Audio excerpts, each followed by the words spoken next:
Budget 2025 में केंद्र की मोदी सरकार ने मिडिल क्लास को बड़ा तोहफा दिया है। अब न्यू टैक्स रिजीम के तहत 12 लाख तक इनकम टैक्स फ्री होगा।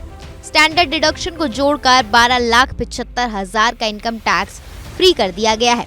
वहीं बजट पर जहां सरकार अपनी पीठ थपथपा रही है, तो विपक्ष ने बजट पर ही सरकार को घेरना शुरू कर दिया।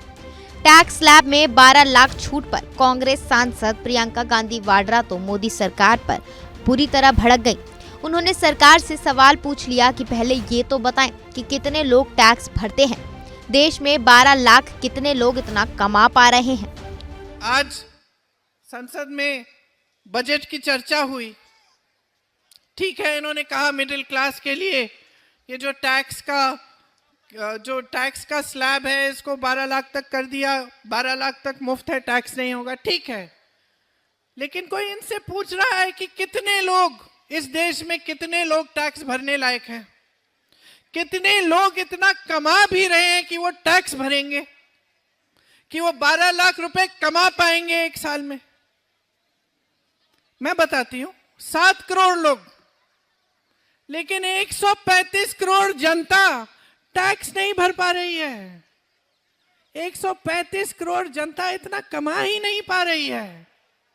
आज आप सुबह उठते हैं, आपकी हर चीज पे जीएसटी का टैक्स है। हर चीज पे, दांत मंजन पे है, दवाइयों पे है, स्कूल की वर्दियों पे है, मोजे जूतों पे है, किताबों पे है, हर चीज पे जीएसटी का टैक्स है। खास तौर से जिनकी छोटी छोटी दुकानें हैं। सुना आपने, टैक्स के अलावा जीएसटी को लेकर भी राहुल गांधी की बहन ने भरे मंच से पीएम मोदी को निशाने पर ले लिया, लेकिन इतने भर से वो नहीं रुकी। उन्होंने महंगाई की समस्या पर भी सरकार को खूब सुनाया। बोली, बजट में महंगाई पर कोई बात नहीं की गई। क्यों? आज पूरी बजट की चर्चा में संसद में महंगाई की एक बात नहीं की इन्होंने। एक बात नहीं की, एक बात नहीं की कि किस तरह से इस महंगाई को कम करेंगे। पहचान भी नहीं रहे हैं कि आपका संघर्ष क्या है। आज के जो बड़े बड़े नेता हैं, जो सत्ता में बैठे हैं, वो पहचान ही नहीं रहे हैं कि देश की जनता पर क्या गुजर रही है।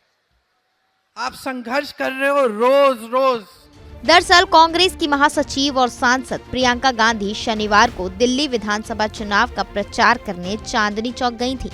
यहाँ आयोजित चुनावी जनसभा को संबोधित करते हुए उन्होंने देश के आम बजट पर सवाल उठाते हुए सरकार पर तंज कस दिया। उनसे पहले राहुल गांधी भी प्रचार के दौरान बजट पर अपनी प्रतिक्रिया देते हुए कह चुके हैं कि बजट का पूरा फोकस चंद लोगों को फायदा पहुंचाना है।